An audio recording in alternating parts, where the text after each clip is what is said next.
Hey guys, welcome to the channel. As you see in the thumbnail, what if Luffy ate Mochi Mochi no Mi fruit part 1. Before I start, please do support for more awesome content and subscribe my channel and like this video, and also go support the ArcadianKnight for writing that awesome fanfic. Let's start this video. Wow, what a great story, Shanks.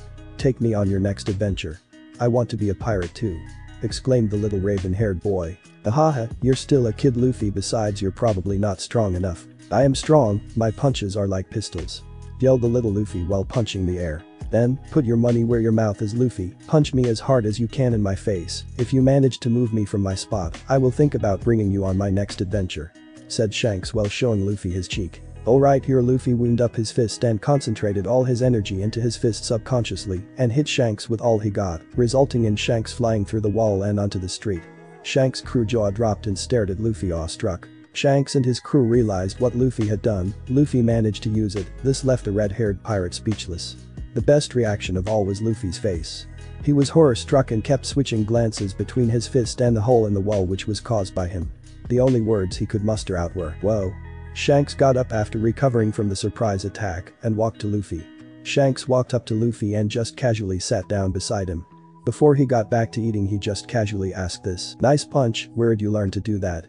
Still shocked, Luffy finally gained his composure and answered Shanks with a rather surprising answer. "I don't know, I think I just focused my energy and emotions into my fist and just punched you," said Luffy with a stuttering voice. Shanks immediately realized that what Luffy had used was the Busoshoku Haki. Shanks was about to say something, but was cut off by the bar doors slamming open, revealing a group of men in rags. "So these are the group of pirates I've been hearing about in town, they look like nothing but a bunch of pansies," said the apparent leader of the group of men. "What can I get for you today?" Makino asked, not to be intimidated by the men. "We are bandits, we didn't come here to trash your bar, all we want are about 10 barrels of sake, please." "Well, I'm sorry, but it looks like me and my crew have drunk this bar dry. I still have this bottle of rum that hasn't been opened if you would like it," said Shanks while offering the bottle to the bandit. The bandit looked at Shanks with a dirty look. He was not very pleased to hear that this group of low-life pirates had taken the sake that they wanted. The bandit reached for the bottle that Shanks offered him, and instead of taking it he smashed it, which spilled all over Shanks and the floor. "I am a wanted man worth 8 million Beely, don't take me lightly." Shanks' emotion was covered by his eyes. A few seconds had gone by, and by this time everyone was waiting for his reaction. After a few seconds, which felt like hours, Shanks replied, "Well, look what you've done, now the floor is wet." "Sorry about that, Makino." Luffy was clearly upset and was shaking angrily at his friend being mistreated. Trying not to blurt anything out, he was clenching his teeth and just giving the meanest stare he could to the bandit, which was oddly cute coming from the little boy. The bandit drew his sword and slashed at the counter, shattering plates and sending Shanks to the floor. At this point, Luffy was about to snap and attack the bandit with every fiber of his being, but was unable to as the bandit already left. Luffy was now focused on the red-haired captain lying on the ground with his straw hat covering his eyes. Just when Luffy was about to say something, Shanks snickered and then the whole bar burst into a laughing fit. Luffy's mind just snapped and yelled at the crew. Luffy was unaware of the power he had just released and looked up to the crew. Some were on the ground unconscious and the others were sweating violently. However, most of the crew seemed unfazed. The mood became all tense, however completely oblivious to what he did, Luffy continued yelling at the crew. "That is so uncool. No matter how many there are, you shouldn't be afraid of them and fight back. Otherwise you can't call yourselves pirates. Luffy, he just spilled some booze on me, it's nothing to get worked up over. But more importantly, do you realize what you just did?" Luffy looked around the room and noticed the unconscious and sweaty bodies around the bar. He was in complete shock after hearing that he had done that. "Luffy, that was the Hashoku Haki, only 1 in a million people are said to have that power." "Whoa, Suge. Ahaha, but you're still a kid so you won't know how to control that power, and it's not like you could if you were an adult anyways," said Shanks jokingly to Luffy. "Shut up." Luffy punched Shanks again with the same force as the last punch. While Shanks was still distracted, Luffy eyed a small box with an odd-looking fruit in it. Being as hungry as he was, he didn't care that it tasted bitter and downed the whole fruit. While Shanks was getting up, he caught Luffy swallowing the fruit in the corner of his eye and rushed over there immediately. "Luffy, spit that out right now." Shanks swung his hand to Luffy's back in order to force it out of him, but it hit water instead. After he gained his composure, Shanks quickly realized what power that fruit had. Luffy was as confused as Shanks and was equally scared. "Luffy, you just ate the Mizu Mizu no Mi. It's also known as one of the devil fruits. You can now control water and your body can turn into water at will." However, I am not sure if you have lost your ability to swim, since your body is made of water to begin with. Suj, this just means I became stronger. Aka, you still haven't learned to control your power yet, for all you know you could be weaker now. What? Shit. You idiot. The next day, Makino is running around town trying to find the mayor. Luffy had gotten into a fight with the bandits yesterday because he was defending Shanks' honor. The bandits had insulted Shanks when he wasn't even there to defend himself, so Luffy stood up for him and told the bandits to take back what they said. Mayor, come quick. With Luffy, bastard, I'll show you not to make fun of Shanks. Luffy exclaimed while having a foot pressed onto his face. Oh, and how are you going to do that, kid? You can barely defend yourself, let alone kick my ass. Shut up, my punches are stronger than a pistol, I can kick your ass any day. Oh, really? Tell you what, kid, I'll let you have on free punch. The bandit leader was showing his cheek to Luffy while releasing the weight from his foot to free Luffy. Great, you're going to regret ever fighting me. Yeah, okay, like I'd regret fighting why, but he was cut off by a Haki-infused punch from Luffy and was sent flying back a couple dozen feet. After he recovered from the punch, he walked up to Luffy and gave him a death glare. Luffy turned stiff, realizing the situation he was in. He was thinking the same thing over and over again. I am going to die. The bandit got closer and closer, and all Luffy could think of was his own weakness. How Luffy could not even defend his friend's honor, how he couldn't even beat one of them, he could only think of how he had failed. But when the bandit was about to strike Luffy with his sword, he was blocked by Shanks' saber and a glare that could stop a weak heart. No one hurts my friends and gets away with it. The moment Shanks uttered those words, Ben Beckman clobbered all the bandits and left the leader for his captain. However, this was to be a mistake. The moment Ben stopped his assault, the bandit leader grabbed Luffy and threw a smoke bomb down and escaped. Crap. He took Luffy. What are we going to do? Shanks exclaimed, seeming utterly surprised. But Haguma AN, that's the leader's name by the way. Stupid kid, let's see how you like becoming a Sea King snack. Your pirate friends won't be able to find us, so you won't get saved. Let me go, you stupid smelly bandit. As Haguma dropped Luffy, a Sea King the size of a ship appeared. Haguma gave out a terrifying scream before being eaten by the monster. However, the most surprising event was that Luffy was standing on the water. This was the result of his new devil fruit power. He had complete control over water, which meant he didn't face the handicap of other devil users. On top of that, Luffy could control the sea and use all its power if he mastered his abilities to such an extent. Luffy was zoned out, staring at the water beneath him. He then remembered the huge Sea King, it was now staring at him with hungry eyes. Luffy was extremely scared and freaked out. He unconsciously used his devil fruit powers, making the water beneath the Sea King hit it in the face at extreme speed, causing the Sea King to be knocked back, dazing it for about a minute. This gave Luffy enough time to run back to shore where he last saw Shanks. But Shanks, okay, half of you guys go to check the south and east side of town, the other half come with me, and we'll check the north, west and the harbor. Shanks was giving orders on Luffy's search and rescue. Hey boss, what is that thing coming across the water? Said Luckiru while pointing out to sea. That looks like a boy, wait a minute, that's Luffy. He's running on the water. Shanks just looked at the boy with wide eyes. He had been surprised so many times the past few days that he would believe it if someone told him they built a device that can do maths for them, a computer. This boy had amazed him. After staring at Luffy for several seconds, he saw a dark shadowy figure right behind Luffy getting bigger and bigger. He then quickly realized it was a Sea King trying to make a snack out of his little friend. Immediately Shanks drew his sword and went to strike down the Sea King. In a motion that was unnoticeable by the eye, he cut the Sea King's mouth. The Sea King fainted from shock, and the fact that Shanks also realized a wave of Hashoku which made the Sea King flee in terror like a crying newborn before being knocked out. I almost thought I'd lost you there. You're really something, Luffy, doing things most people couldn't even hope of doing. Luffy was crying hysterically while in Shanks' embrace and was extremely glad to be alive and well. Later that evening, Shanks and his crew were getting ready to leave, stocking up on supplies, food and water for their return trip to the Grand Line. Luffy was saying his last goodbyes to his friends. Hey Shanks, I've decided not to ask to come on adventures with you anymore. I'm going to make my own crew and go out to sea myself. Exclaimed the little boy with a happy expression. Shanks stuck his tongue out and jokingly said, like I'd take you anyways, you're still too weak and still a kid. Luffy was now angry and just yelled, I'll become stronger than you. I'll find my own crew that's better than yours. And I'll find the greatest treasure in the world and become Pirate King. Oh, then I guess you'll need this to help you, Shanks said while putting his most treasured straw hat onto Luffy's head. Luffy was now crying under the shadow of the straw hat. He didn't want Shanks to go, he was one of the only friends he had, and there would always be a void in his heart until they reunited. Well, I've been thinking about this for quite a while now. If you are going to become the Pirate King, I guess you will need special training, and who better to train you than your old pal Shanks? Haha. Luffy was speechless. He was so overjoyed with happiness that he jumped up and hugged Shanks without a second thought. He cried tears of joy into his chest and was excited about this special training. He was totally ready for what Shanks had in store for him. I'll stay in Fuchsia village for 10 years and train you, however, I will only teach you how to control your swordsmanship, after all every king needs to know how to handle a sword.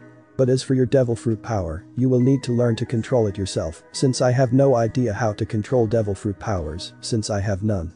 Got that, Luffy? Luffy exclaimed. Luffy was overjoyed that his friend was staying for another 10 years. But also, he was happy that he was going to get stronger and be one step closer to his ultimate dream, becoming the Pirate King. He knew this was the start of something big. It was a beautiful day on the sea.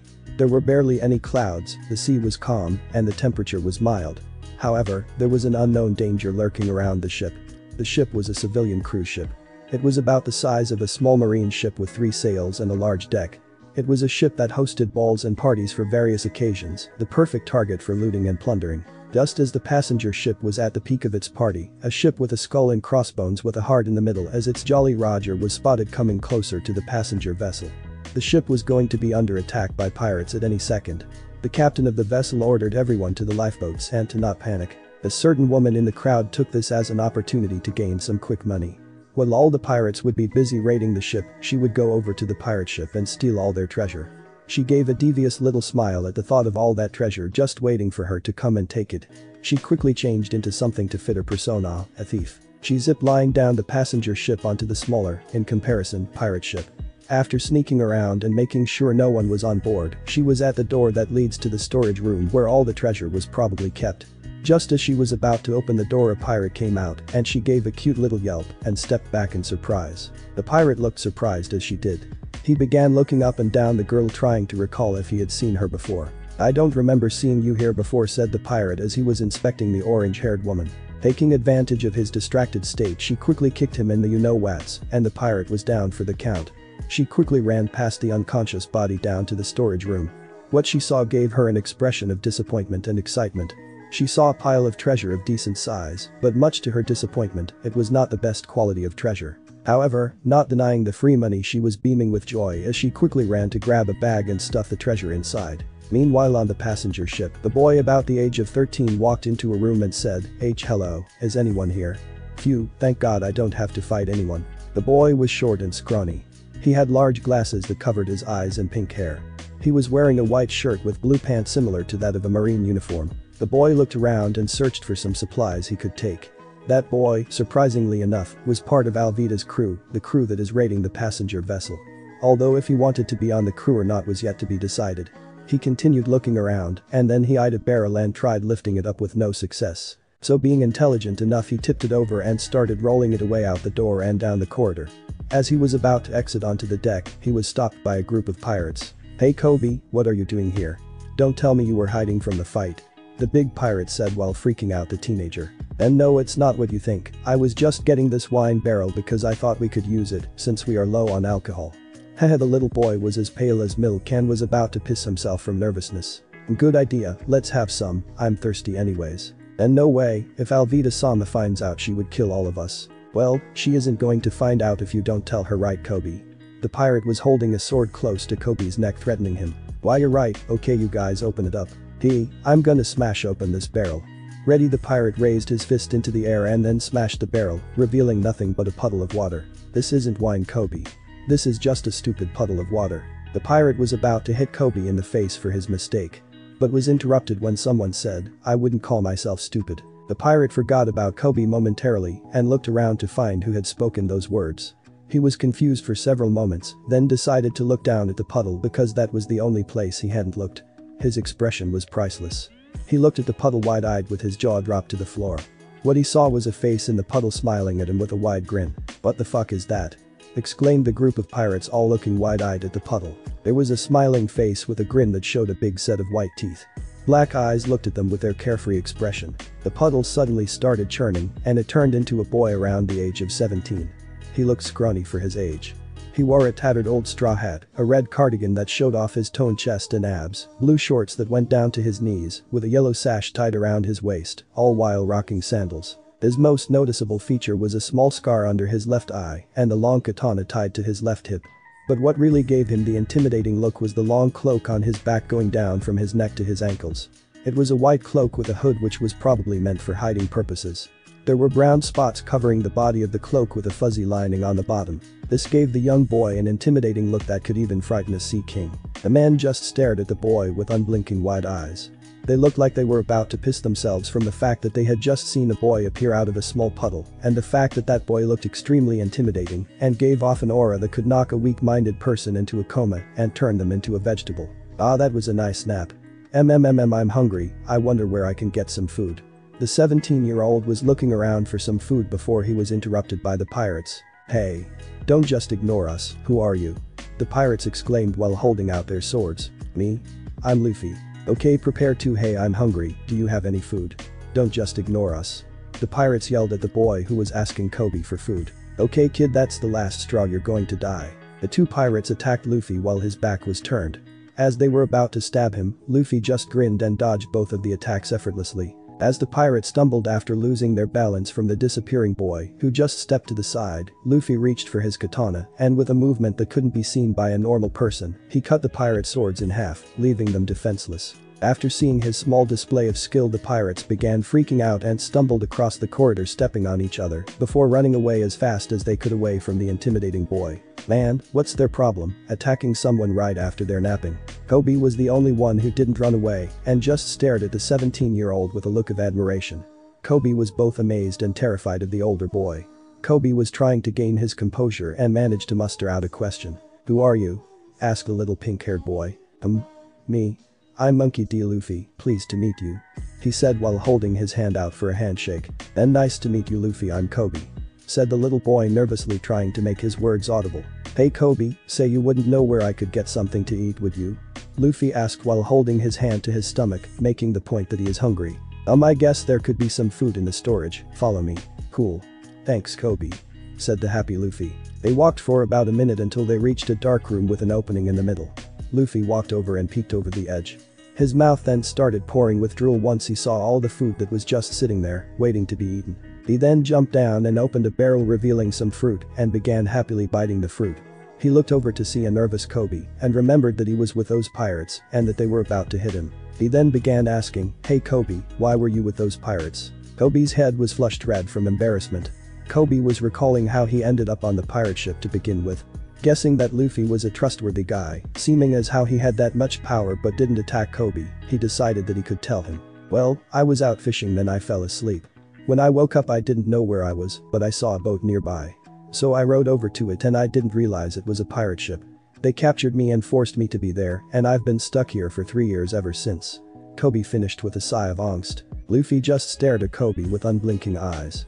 It was awkwardly silent for a couple seconds before Luffy burst into a hysterical laughter. He was laughing so hard that tears were falling from his eyes. Koby didn't take it too lightly and began blushing furiously from embarrassment. While laughing, Luffy managed to say a couple words which only made Koby blush even more. You're an idiot, he said jokingly, and his laughter started to die down. Haven't you ever thought of trying to escape? I have, but the thought of being caught trying to escape from Alvida-sama stops me from trying every time. There was another long awkward moment of silence between the two.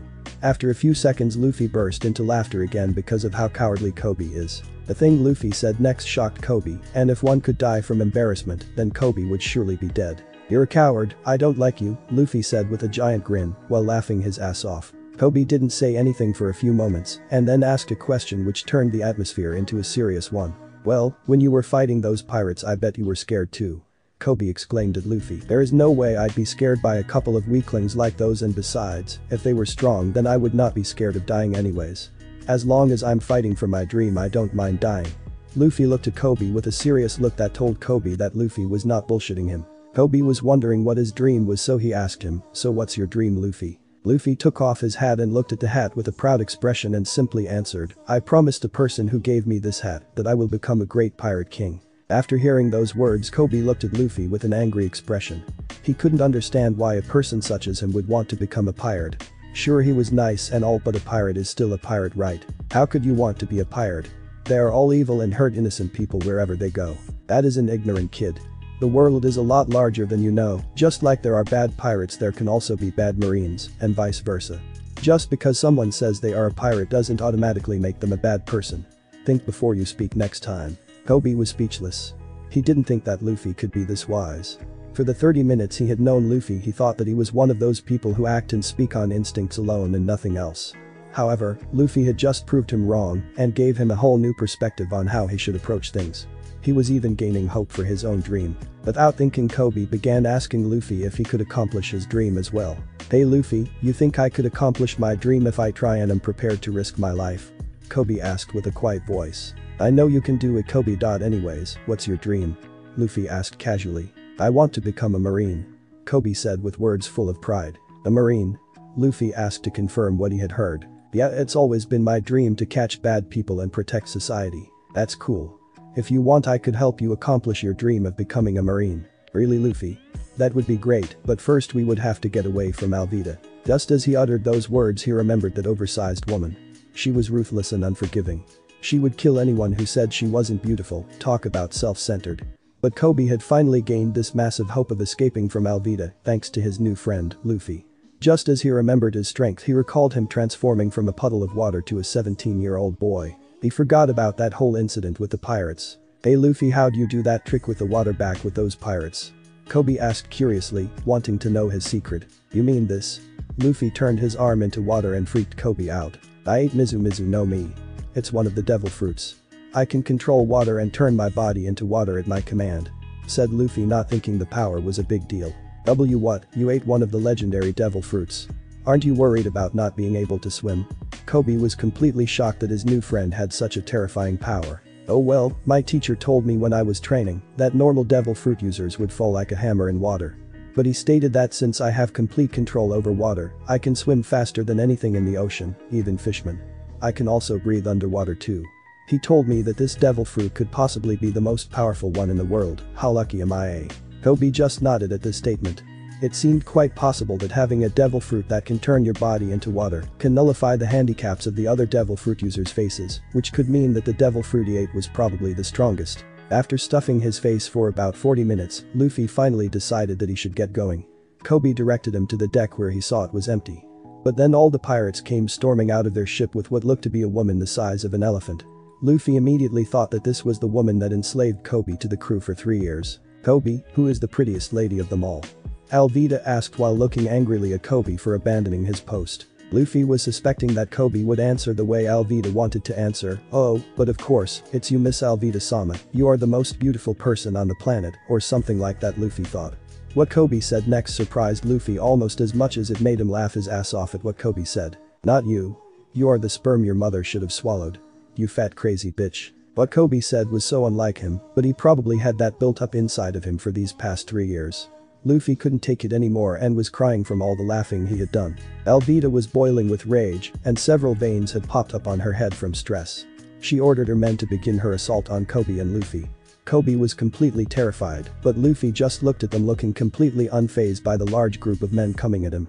He decided he might as well milk all the fun out of this battle, so he closed his eyes and put his hands behind his back. Koby just looked at Luffy with puzzled eyes and was about to ask Luffy what he was doing before being interrupted by him. "Koby, just hide behind a barrel or something, I got this," Luffy said while grinning at the frightened pink-haired boy. Koby nodded and ran for the nearest barrel to hide behind while poking his head out to watch the fight.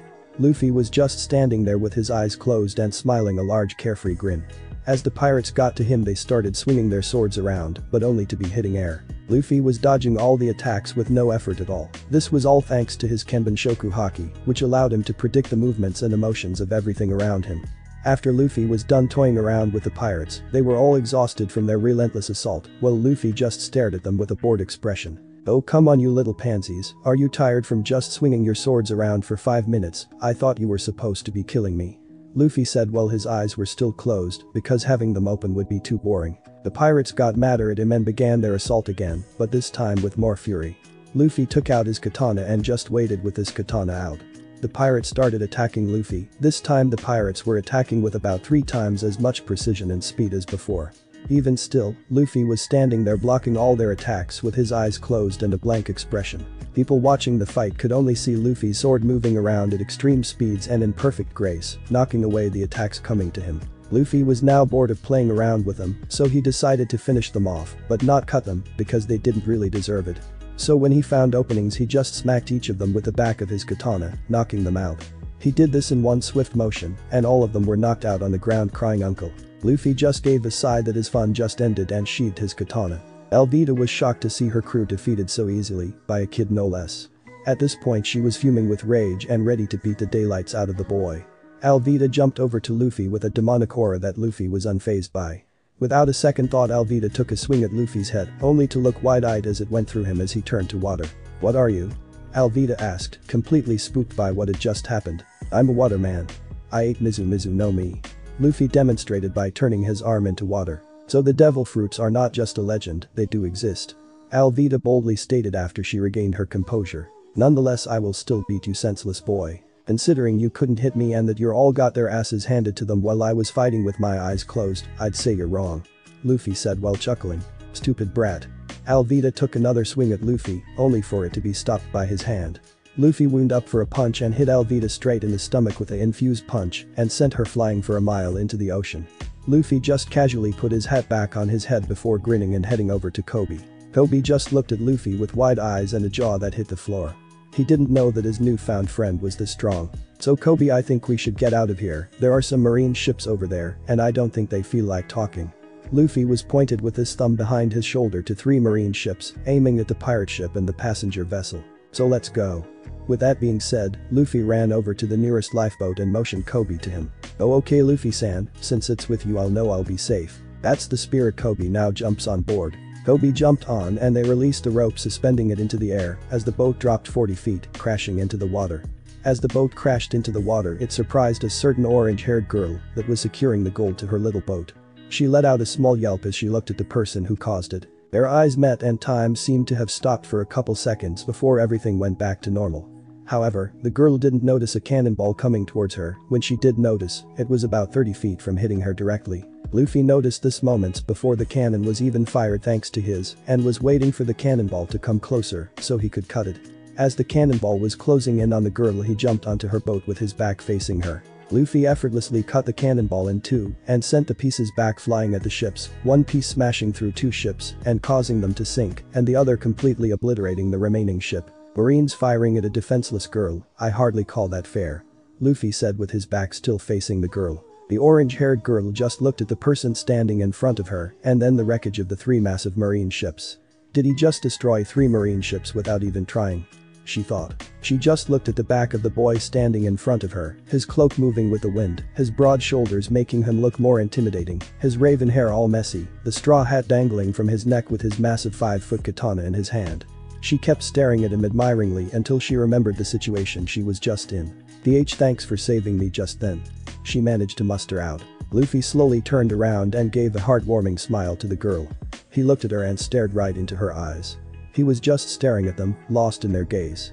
He managed to gain back his senses and replied, "Oh no problem, you should be more careful next time," he said while smiling at her again. This caused the orange-haired girl to blush from both embarrassment and thinking that the boy who had just saved her was cute. She simply nodded and he smiled yet again, which made her heart flutter. He walked to his boat which was right beside hers and jumped on board. "Well, I'll see you later, bye," he said while walking to sit down in his boat and lowered the sail. She managed to wave at the boy as she was still staring at him, still amazed at his strength. "Get yourself together. You have to stay focused on your goal, remember." She mentally slapped herself as she finished securing her treasure and began sailing off.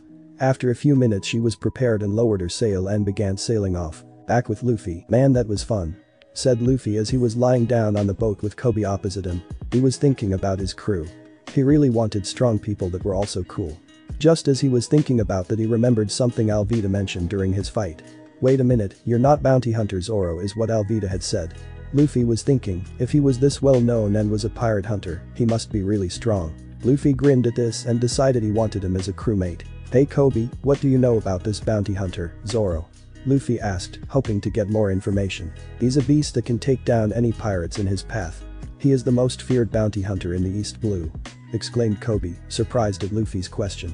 "Gosh, he sounds pretty strong. I decided that he's gonna be my first crewmate." "Shahehe," exclaimed Luffy with a wide grin, happy that he's found his first crewmate. "What, you can't be serious. He's a monster, he's not going to work under anybody." exclaimed Koby, completely shocked with Luffy's statement. Don't worry Koby, Zoro is probably a nice guy, he probably just acts like a monster to gain a reputation. Said Luffy, utterly confident that Zoro is going to be like how he expects him to be. Koby didn't reply because he knew that Luffy wouldn't change his mind now. He just simply replied with a question. So how are you going to find him?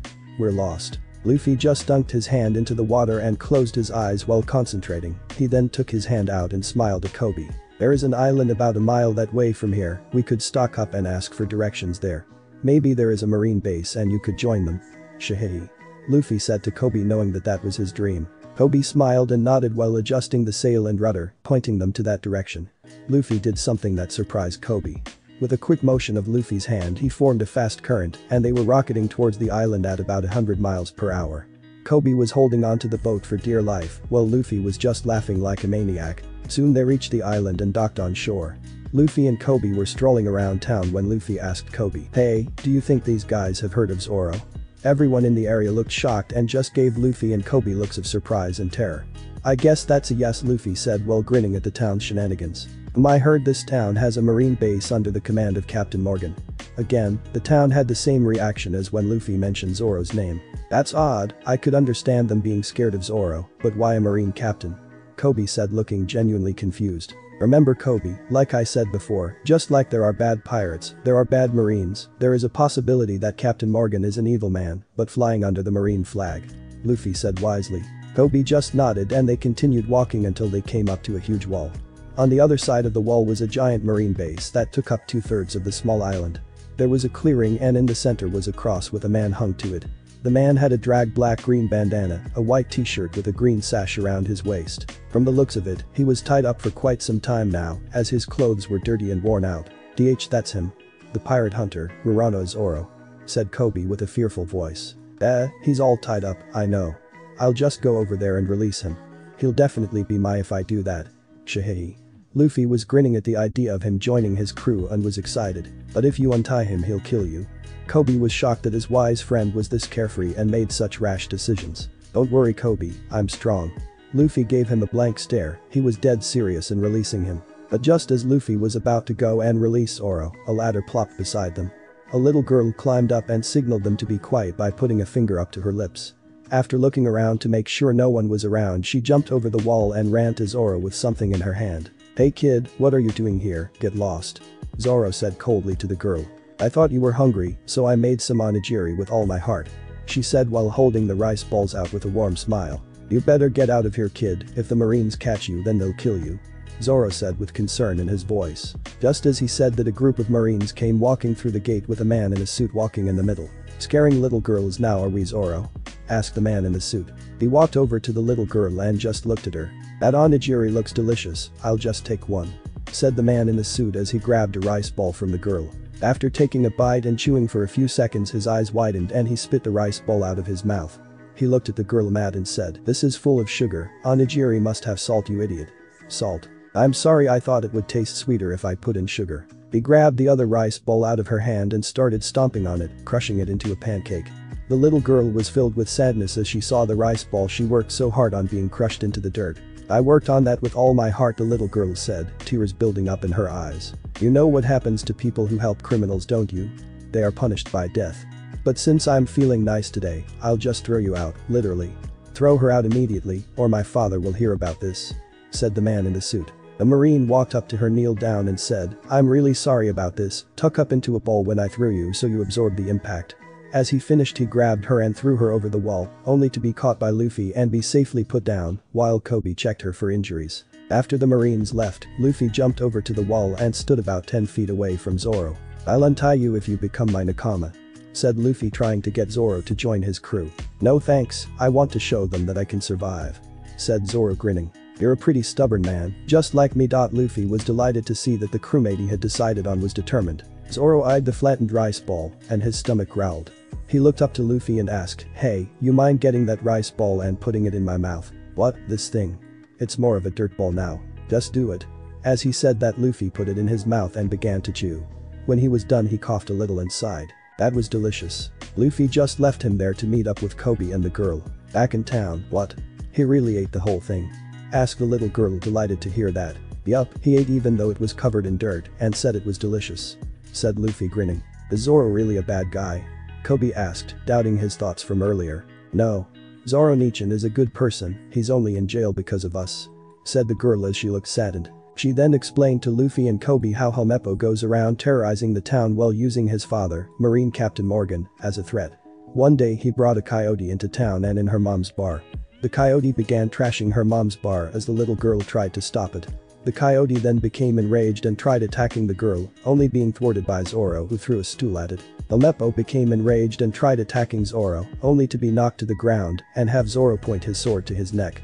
Helmeppo then threatened to have the little girl and her mom to be executed if he were to continue to attack unless he is imprisoned for 1 month. If he were to survive that month he would be set free. Zoro accepted and it had been 3 weeks since then. Luffy was now eating at the bar when Helmeppo walked and sat at a table. He declared that he was going to eat here for free, which pissed Luffy off a little. But what really pissed Luffy off was that Helmeppo stated that he was going to execute Zoro tomorrow just because he was bored. This sent Luffy over the edge and he punched Helmeppo to the wall. What are you doing? Why did you punch me? Helmeppo asked while holding his hand to his cheek where he had been punched. This guy is trash. Luffy exclaimed, trying to hit him again but being held back by Koby. My father will hear about this. Helmeppo exclaimed with tears building in his eyes. So what? He'll have you executed. Why don't you do something about it instead of using your father's name to prance around, you little shit? Luffy was visibly upset and almost felt like using his katana on him, but managed to hold back. Helmeppo fled the bar and Luffy knew exactly where he was going. So Luffy ran out the bar and headed to the clearing where Zoro was being held. Luffy ran up to Zoro who looked worse than yesterday. Hey, after I release you, you will become my. Luffy said while grinning. You can't just decide that by yourself.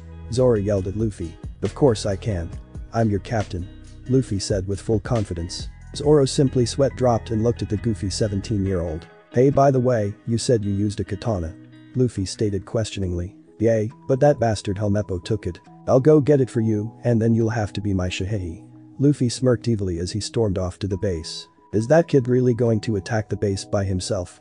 Zoro thought as he looked at the scrawny kid who was getting farther away. Using his, Luffy sensed that Zoro's katana was near the top floor. So he rushed in and ran as fast as he could through the hallways and up the stairs towards the room the sword was in. As Luffy was running, he saw someone very familiar. He saw that orange-haired girl he had saved before. The girl noticed him running towards her and their eyes met. Again, time seemed to have stopped as the two gazed into each other's eyes. After what felt like an eternity, they returned to normal and the girl went back to picking the lock she was trying to get into and Luffy ran past her to the end of the hall where the room he was searching for was. When Luffy finally got to where he sensed a sword he was surprised, he saw 3 swords leaning on the wall. Not knowing which was Zoro's he grabbed all 3 and jumped out the window. He saw that Marines were surrounding Koby and Zoro and had their guns pointing at them getting ready to shoot. He quickly went over to them and stood in the path of the bullets. Instead of the bullets hurting him, they splashed into his water body and the bullets were floating around in his body. Zoro and the Marines just looked at the boy wide-eyed and wondered what he. They were then snapped back to reality as Zoro's binds were cut and he was set free. Boy. What are you? Zoro asked, demanding to know what the hell just happened. I'm a waterman.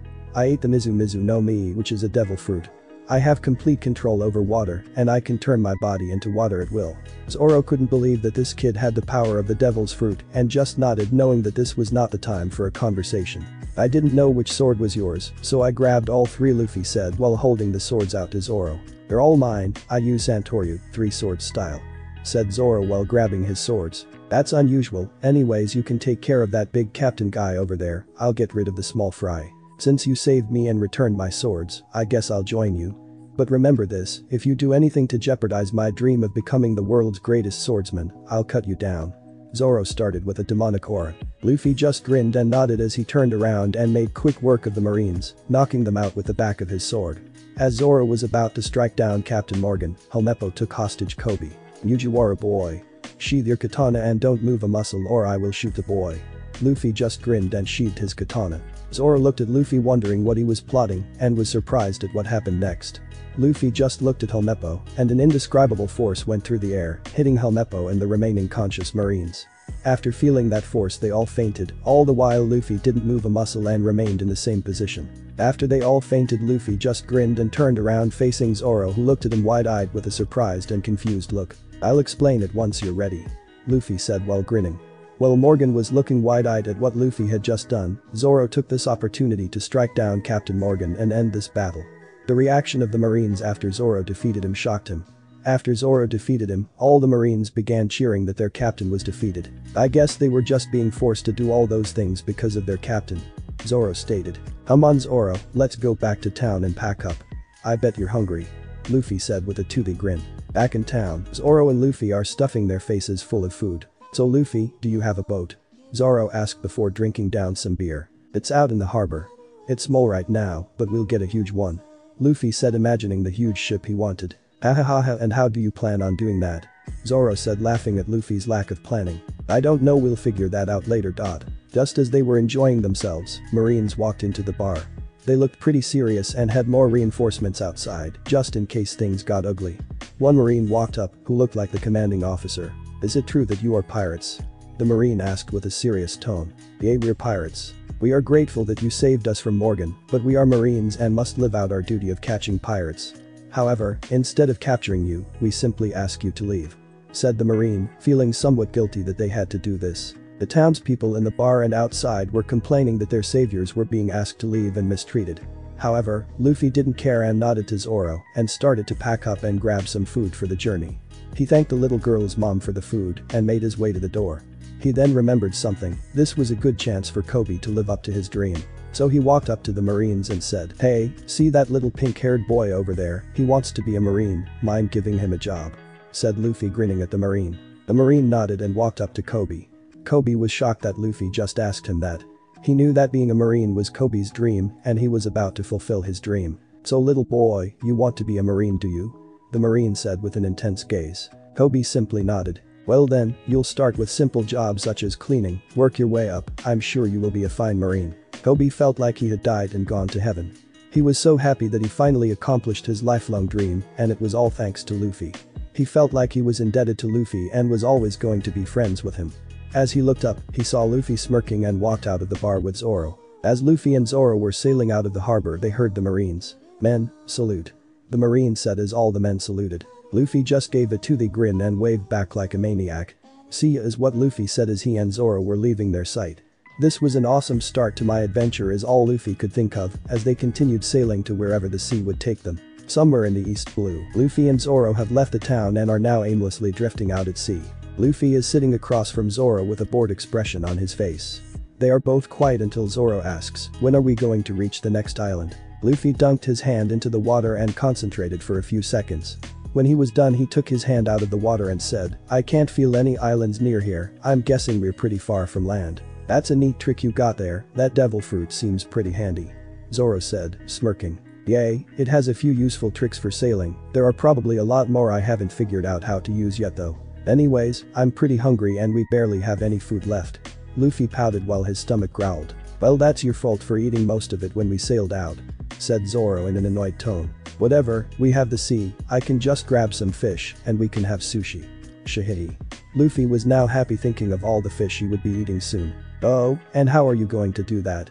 We don't have fishing poles," yelled Zoro, who seemed very irritated at Luffy's carefree attitude. "Calm down there, Zoro, I'll just get the attention of some fish." Without waiting for a smartest remark from Zoro, Luffy dunked his head into the water and was looking around. Luffy then caught sight of a fish and began yelling at it underwater. Surprisingly, the fish could understand Luffy and swam up to him. Luffy wasn't surprised at all that the fish could understand him and just asked it to get some seaweed. The fish nodded obligingly and swam down. It returned with a mouthful of seaweed and Luffy nodded and thanked it. However, the fish didn't know that Luffy was making sushi and still needed a fish. So he reached for the fish and plopped it onto the boat. Poor fish, Zoro was completely shocked that Luffy was able to get a fish and seaweed in the middle of the ocean without a fishing pole. Zoro shrugged it off as Luffy placed the seaweed on the deck. He placed the fish onto the seaweed and swiftly cut the fish into equal pieces and rolled them up in the seaweed. He handed Zoro the sushi and he happily took it. As they were about to begin eating, Luffy caught sight of a bird flying above them. "Hey Zoro, you can have the sushi, I want some meat and that bird up there looks pretty tasty." Luffy grinned at Zoro and walked to the back of the boat. "What are you going to Mizu Mizu no catapult?" Zoro just looked at Luffy, who was flying straight towards the bird. Luffy used his devil fruit powers to shoot water at the back of the boat to catapult him to the bird. Zoro was now trying to figure out if Luffy had made it to the bird. Just as when he caught sight of him, Luffy was screaming for help.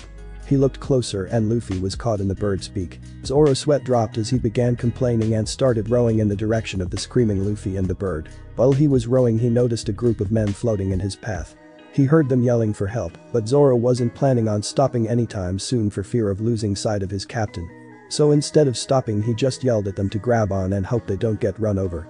Luckily they managed to get on, but their auras changed to more demonic ones. The group of men told Zoro that they were pirates and they were going to take over this boat. Zoro looked over at them and White and kinda pissed. Haha, we're sorry, we had no idea that you were the pirate hunter Zoro. The group of pirates said with their faces covered in bumps and bruises from the beating they had just gotten. You idiots made me lose sight of my friend, so get rowing. Yelled Zoro, trying to intimidate them so they would do their work faster. Back with Luffy. Luffy was still hanging by his head in the beak of the giant bird and looked pretty mad at the situation he was in. He didn't want to use his powers because he might harm the bird, so he just waited to see where it would take him. However, his train of thought was interrupted as a cannonball flew through the air and hit the bird square in the chest. The bird let out a scream which caused it to loosen its grip on Luffy. Luffy took this opportunity and jumped out, hurling towards the ground. Much to his luck, there was a town in the direction he was falling. Grinning and laughing maniacally, he was happy that he found a town and probably a new adventure. After a few moments he came crashing down in the middle of a street. After a few moments Luffy stood up from the smoke and rubble and sighed with relief. That was a fun trip, but I'm glad to be back on the ground now, hahaha. Luffy said while he didn't notice some onlookers. There were 3 pirates chasing a certain orange-haired girl, but had stopped dead in their tracks once Luffy fell through the sky and crashed between them and the girl. The pirates were all thinking the same thing, there is no way someone would survive a fall from that high. But much to their surprise, Luffy just stood up out of the ground laughing like a maniac. The girl looked at the figure emerging from the dust and immediately recognized the person. It's that boy that saved me back when I almost got killed by a cannonball, she thought. She immediately thought up a plan and stood behind the boy and poked him to get his attention. Luffy turned around and once again met her eyes. But this time he saw that her eyes were fearful and she needed help. Luffy already knew what she was going to ask, but asked her anyway. Hey, you're that girl I saved back at Alvida's ship. Luffy said, trying to sound surprised. So what is it? Luffy asked with a toothy grin which made the girl smile back in return. Well, you see, these guys were chasing me and almost caught up to me before you came. Could you stop those guys that are chasing me, she said, while pointing to the 3 pirates that still looked shocked at the boy who survived the fall. Is that all? Just stand behind me and don't move. I'll take care of those clowns, Luffy said with a smile and an expression of utmost confidence. As he said that, the pirates became angry at the insult they just received. Without further question they charged him and tried slashing him with their swords, only to be stopped by Luffy's katana. Luffy grinned and sheathed his katana. A split second after he sheathed it, he wound up his fist and punched all 3 of the pirates in the face, knocking them all out. Remembering the person who was behind him, he turned around and made sure she was safe. After a quick glance he sighed in relief to see that she wasn't hurt. But just to make sure he asked, "Hey, are you hurt? If so, then I guess I could beat these guys up some more if you want," he said with concern in his voice. She responded with a giggle and said, "No, it's okay, I'm fine. You're really strong. How would you like to join me?" The girl asked, thinking that having someone as strong as him would be good for her goal. "I have no reason to join you, so no." Luffy began walking away as the girl tried to run up and catch up to him. What was I doing again? As Luffy asked that, his stomach grumbled and he fell to his knees in agony. "Now I remember, I'm hungry," Luffy cried in a whiny tone and was slumping on the ground from hunger. "I know, how about I treat you and we could talk some more?"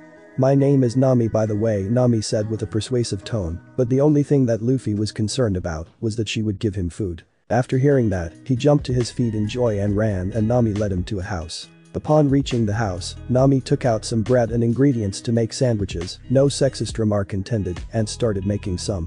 Much to her surprise, the raven-haired boy's stomach was much bigger than he let on, as she quickly found herself making dozens of sandwiches. This annoyed her, and she just stopped making them. As Luffy was munching down on the last few sandwiches, he asked, "So why were those pirates chasing you?" "I took this map from them, it's a map of the Grand Line," she exclaimed, sounding proud of herself. "Oh, a map? So you must be a navigator then," Luffy said, now interested in her proposal earlier. "I'm the best navigator in the East Blue, no doubt about it. You won't find my navigational skills to be matched by anyone else." She seemed pretty proud of her navigational skills. "Then how about you join me?" he asked cheerfully. Nami then had a happy expression since she just found an amazing bodyguard, but her joy was quickly replaced with anger and disgust at what he said next. "The crew of pirates. Shahihi." He laughed cheerfully, not thinking what he said was a big deal. "No way am I joining you then. I hate pirates." The only things I like in this world are money and mycons. She yelled angrily as she crashed her hands onto the table where Luffy was eating. Luffy sensed that something was wrong here. Thanks to him, he could read her emotions and thoughts quite well and was saddened at what he felt. The emotions outside of her were nothing like the ones she kept bottled up inside of her. Her happy and sly look she gave out on the outside was just a cover-up for her feelings. She was very sad on the inside. Luffy knew she lost someone important to her which caused her to act this way. But what really saddened Luffy is what she had to do after she had lost that person. She was forced to work for the person that killed her mother, and Luffy just felt sickened at the thought and could only think of how brave and strong-willed this girl was for staying alive and fighting to free her village. Luffy knew he had to do something to comfort her and say something. But first, he was going to tell her that he knew why she was so sad. "I know," he simply stated, and that caused Nami to raise an eyebrow in surprise. It must be hard losing someone, then having to work for the person who killed her. But you still stayed focused and fought every day to save the people you love.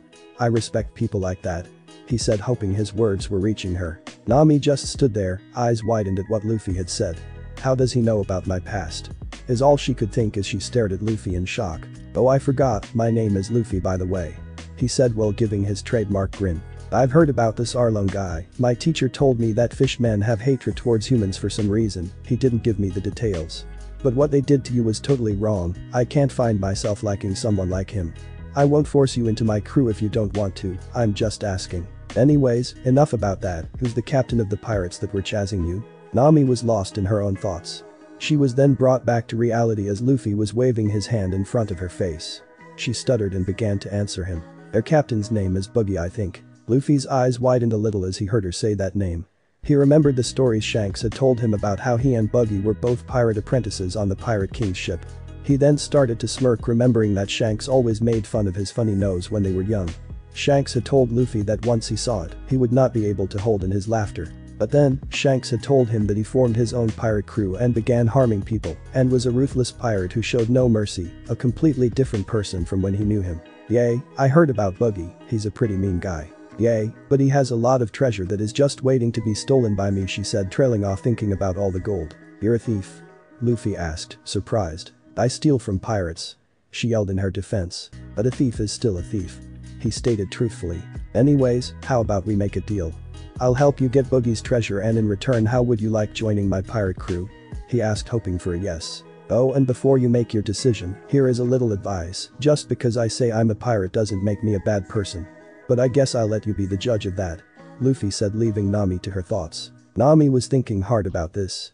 "If I go with him he will get me closer to reaching my goal, but I would be joining a pirate crew.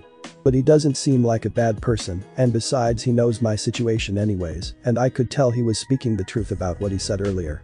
He had saved me before, so I guess I can trust him for now." She then blushed a little, remembering what he did for her back at Alvida's ship. She had made up her mind and decided to go along with his plan for now. "Okay, I'll accept. So what is the plan? How are we going to steal his treasure?" "It's easy, just say that I'm your old boss and then tie me up. Bring me to Buggy and say that you're tired of working for me and you betrayed me and ask to join his crew. Then while everyone is distracted you have the chance to sneak in and steal their treasure," Luffy said with a grin. Nami was speechless. She liked the idea of the plan. In fact, it was flawless, except the fact that he would be tied up and at the mercy of a bunch of pirates. Feeling concerned for him, she asked, "What about you? You will be tied up and those pirates could kill you," she stated with a serious concern in her voice. Luffy just looked at her and smiled and said, "Don't worry about me, I'm strong, remember? If I can take down 3 marine ships with ease, I can handle a couple dozen pirates." Nami just nodded as she remembered his strength, although she didn't see what he was capable of yet. "Now then, let's get started." As Luffy said that, he grabbed a rope and handed it to Nami. Nami nodded and began tying Luffy up with a rope, and they began walking to Buggy's encampment. At Buggy's camp, once they arrived, Nami hurled Luffy in front of the pirate crew as they all stopped what they were doing to stare at the tied-up boy. Nami walked up and just eyed Buggy as he was doing the same back at her. "Here is your map back, Buggy sent you," Nami said while she gave back the map. "What made you change your mind, girl?" Buggy snarled in an unamused tone. "This is my boss, I got tired of him always putting my life in danger, so I tied him up and brought him here. My name is Nami, let me be a part of your crew," Nami asked in a monotone voice. Buggy and his crew just stared at the woman silently for a few seconds, which to her seemed like hours. Buggy then broke the silence by bursting out into a hysterical laughter, which eased the nervousness that Nami felt. "I like you, girl, you got a lot of spunk," Buggy said in between laughs. "Man, We are going to have a party celebrating our newest crewmate. Nami. Buggy exclaimed while the rest of his crew cheered. Nami sighed in relief seeing how the crew is not hostile anymore. Everyone was eating, drinking and having a grand old time. Nami was still looking for an opportunity to sneak away and steal their treasure. She then noticed Luffy, who was sitting in an uncomfortably small cage while his arms tied. She walked up to him and he just nodded to tell her that he was fine. Buggy went up to her and began laughing. This party is getting lively. Men, fire the buggy bomb. Buggy commanded as his crew cheered. Everything went silent as a short pirate was carrying a cannonball with the Buggy Pirate's Jolly Roger painted on it.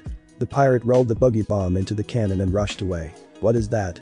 Nami asked, curious as to why they were all silent for one single cannonball to be fired. Wait and see the destructive power of my buggy bomb. Buggy snickered as he was waiting for it to be fired. The pirates then lit the fuse on the cannon and waited. Nami was tense waiting to see what they were so riled up over. Then it happened. As the cannon fired, it took out a huge line of houses and damaged surrounding houses. The damage was incredible. Nami now feared the buggy pirates more than ever and was only thinking of a way to survive. She was calmly thinking of a way to escape when Buggy turned to her and said, "Your turn to fired." Nami was shocked and at a loss for words until she remembered that all the people of this town had evacuated and that she wouldn't be harming anyone if she were to fired. But then her entire plan went down the gutter as Buggy told his crew to aim it at Luffy. Fire it at your old boss, you said you hated him anyway. Plus this is also a way of testing your loyalty to me. Buggy said as he placed a box of matches in her hands. Nami was now in the tightest position she had been in since 10 years ago. If I don't shoot they will kill me, and if I do, I will kill the boy who is trying to help me, and I'll be no better than these pirates. She was going to try to buy some more time, but then, a pirate grabbed the box of matches out of her hand and lit it. Nami's eyes widened, and without thinking she grabbed 3 batons that were hidden under her skirt, attached them together, and then beat the pirate over his head to stop him. Luffy widened his eyes a little in surprise. He was impressed that she would go to so far lengths as to not kill a life. The pirates then began attacking Nami. Nami raised her staff to block incoming swords and then crawled away from the pirates. She then noticed that the fuse was lit and ran over to it. She put her bare hands onto the fuse to stop it, burning her hands in the process. Luffy was now enraged. Pirates were attacking this girl who risked her own life to save him. Angry that they were hurting his soon-to-be. Luffy slipped through the ropes and bars by turning into water. As the pirates were about to slash at Nami, he quickly got over there and deflected all the oncoming swords that were about to hit Nami. Nami looked at the back of Luffy with a blush on her face. She had been saved by him again in a near-death situation. Luffy turned to her and smiled warmly. You did really well, Nami, I'll take it from here, no one harms me and gets away with it. He said as he turned his back to her now facing the horde of pirates. As Luffy was about to jump in, Zoro jumped in out of nowhere in front of him with a smile on his face. Don't worry Captain, I got these small fry, and that Buggy the clown, his bounty would provide us a lot of food don't you think? Zoro said, smiling at Luffy. Hey Zoro. Can't believe you found this place, and yeah that sounds like a good idea. Luffy said, nodding and grinning. Luffy then turned to Nami, remembering her burnt hands. He knelt down to her with his face a foot away from hers. He warmly smiled at her and looked at her hands. They were a bright red from the burn she received earlier. He was not very happy that he was hurt like this. Let me see your hands Nami. Luffy asked with his hands out, giving her a gesture to allow him to see them. Nami nodded and put her hands in Luffy's with a light blush. Luffy looked deep in thought and just grinned after seeing them. Nothing I can't fix, he exclaimed with a comforting tone. This may freak you out, but I'll explain later. Hold out your hands. Nami nodded and held them out, while Luffy turned his hands into water. Nami was shocked at what he had just done and felt like jumping up, but she trusted Luffy enough so far as to allow him to see them. Luffy smiled at her trust and began work on her hands. He moved his water hands and touched Nami's. This touch felt soothing and relaxing to Nami as the burning feeling in her hands disappeared. Luffy then solidified his hands and just laughed a little at his work. He then grabbed Nami's hands and turned them around to show them to her. Much to her surprise, they were completely healed and looked healthier than before. How did you Nami began asking Luffy but was cut off by him telling her that he will explain when she is in a safer environment. She felt a blush creep to her face at the thought of Luffy prioritizing her safety. Luffy, did you just call that guy Zoro? Nami was surprised that a bounty hunter would join a pirate crew. Yay, he's my first mate and my only crewmate right now, unless I count you. What is up with this guy? First he saves me and destroys 3 marine ships, he saves me again from Buggy's crew, and now his first mate is pirate hunter Urano Zoro. Nami was amazed at Luffy's strength and the strength of his crew, even though it was just him and Zoro. Zoro, I'll let you handle Buggy if you want, I'll just sit back and protect Nami. DCH, sure thing Luffy. Zoro said with a smirk and turned to Buggy. Zoro unsheathed his 3 katanas and put the one with a white hilt in his mouth. He held the other 2 in both his hands and was preparing to attack Buggy. Zoro jumped forward and slashed Buggy into 3 pieces. Nami gasped and looked away in shock and disgust. Luffy just started looking unsurprised. After Zoro cut Buggy up, Luffy remembered Buggy's devil fruit power and that Zoro won't be able to win if he uses swords. Zoro didn't notice Buggy reforming behind him and was about to walk away. Buggy brought up his hand and stabbed Zoro in his sides from behind. Zoro fell to the floor grasping his new wound, while Luffy now became very upset that Buggy attacked Zoro from behind. Without thinking, Luffy yelled out, "Attacking from behind is cowardly, big nose." Buggy twitched and turned his attention towards an angry Luffy. "What did you say about my nose?" Buggy yelled in an angry tone. Luffy was just laughing and picked Nami up bridal style. Zoro was right behind them running with his hand still on the wound to stop the bleeding. Nami was blushing furiously at the position she was in. Luffy was holding her from under her knees with one hand while his other hand was holding her back. They ran away from Buggy's camp and made it into the town and stopped to form a plan. Luffy put Nami down and noticed Zoro's state. He walked over to Zoro and knelt down.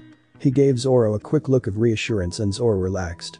Luffy, instead of turning his hands into water, was controlling the blood from inside of Zoro. He quickened the blood flow so that the cut would be provided with more blood to heal. Seconds passed and the wound Zoro had begun scabbing over and looked healed. "Although I healed your wound, you should get some rest, Zoro," Luffy said in a bossy tone to get Zoro to get some rest. Zoro knew there was no changing his mind, so he just shrugged it off and walked into a house and plopped onto a bed and immediately fell asleep. Luffy just grinned and walked back to Nami. Remembering what Luffy did, Nami turned to Luffy. "How did you turn your hands into water and heal our wounds?" "Oh yay, I ate the Mizu Mizu no Mi, I can control water and turn my body into water at will. The healing is also a part of my powers, water is a great healer you know," Luffy said with a toothy and cheerful grin. "What? You mean you also have devil fruit powers like Buggy? This means you can't swim anymore, right?" Nami was still surprised that the devil's fruit actually existed. "Oh, well you see, normal devil fruit uses would sink like a hammer when they fall in the water, but since I am water and I can control it, I can swim. Actually, I am faster than anything in the ocean and I can breathe underwater. And as a bonus, people who can't use their Haki can't even touch me. Shahehe." Luffy gave his trademark grin as Nami was left with her jaw dropped on the floor. "So pretty much what you're saying is you're invincible?" Nami is still shocked that Luffy has this kind of power. "Well, not if people use Haki on me, but I'll tell you guys about Haki after we beat Buggy, and don't think I forgot about Buggy's treasure. As long as you're happy joining the crew, I don't care what I have to do." Nami nodded and decided to continue this conversation after they defeated Buggy and got his treasure. Then both Luffy and Nami noticed a dog sitting in front of a pet food store. The dog was a small white dog that was staring right back at them. "What's with this dog?" Nami asked, looking at the unmoving dog. "That dog's name is Chao-Chu, and he's guarding his master's pet food store," said an old man walking towards them. "Who are you?" Luffy said with his head tilted. "My name is Boodle, I am this town's mayor." "My name is Luffy, and this is Nami," explained Luffy. "Hey, where is this dog's master?" asked Luffy. He wondered why the dog's master would just leave him alone in a town full of pirates. "Ah, well the dog's master died 3 months ago from an illness." Mayor Boodle looked at the ground with a sad expression as he explained it to the two. "What? So this dog is probably here waiting for his master to come back," Nami suggested. "No, it's not Nami. This dog already knows his master is dead. To Chao-Chu, this store is his treasure. He's protecting it with his life because of the memories he holds in it," Luffy said with a serious voice. "How do you know, Luffy?" Nami was surprised that he could come up with that explanation. "I can feel it with Haki. Like I said before, I'll explain Haki to you and Zoro after we beat Buggy," Luffy said in a cheery tone. Boodle was completely shocked at Luffy's words. That is exactly what Boodle had been thinking the entire time Chao-Chu was standing outside the shop. Just as he was about to ask Luffy how he came to that conclusion, they heard a lion's roar. Luffy turned around to see a large green lion staring at him with somebody on top of it. Luffy was just staring at them with unblinking eyes as he wasn't intimidated by them at all. The lion roared at Luffy as loud as it could, but Luffy did not move at all and stared back. "What do you want?" Luffy asked in an angry tone. "We don't need your help, we'll take what we want, and right now Richie here wants food." As the guy riding on top of the lion said that, the lion swiped its paw at the store, only for it to be blocked by Luffy with one hand. Luffy looked at the lion with hatred in his eyes. Luffy hated nothing more than people who destroyed others' treasures. With a voice that could make a normal person pass out from fear, Luffy exclaimed, "You were about to destroy this dog's treasure. There is nothing I hate more than people who destroy other people's treasure." Just because you pissed me off, I'm going to use my fruit's powers on you. But that being said, Luffy effortlessly pushed the lion back 100 feet and prepared his attack. He turned his fist into water and expanded it so that it was the size of the lion. Using his powers, Luffy launched his fist faster than the speed of sound, which created a sonic boom. The lion and the man riding it flew for miles while screaming in pain at the top of their lungs. As fast as Luffy's rage came, it went away. He turned around with his trademark grin and walked towards Chaozu before sitting next to him. Nami looked at Luffy with amazement. There was a new hope shining in her soul now, a hope she thought would never come. As she watched Luffy and Chaozu with their playful antics, she couldn't help but let out a laugh. This laugh was the first real laugh she had managed to make in 10 years. Just as Nami was about to come talk to Luffy, Luffy sensed another boogie bomb about to be fired, and this time, it was in the row of houses behind Nami. Quickly, Luffy ran to Nami. He grabbed her and pulled her into an embrace while turning so his back was facing the blast. Luffy shielded her, knowing that he couldn't turn into water, because if the pieces of debris flew through him, they would hit Nami.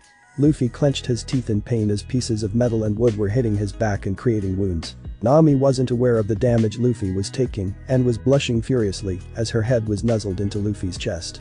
Her legs felt like jelly and she would have fallen down if not for Luffy. Then suddenly Luffy began coughing and she looked up to see blood escaping his mouth.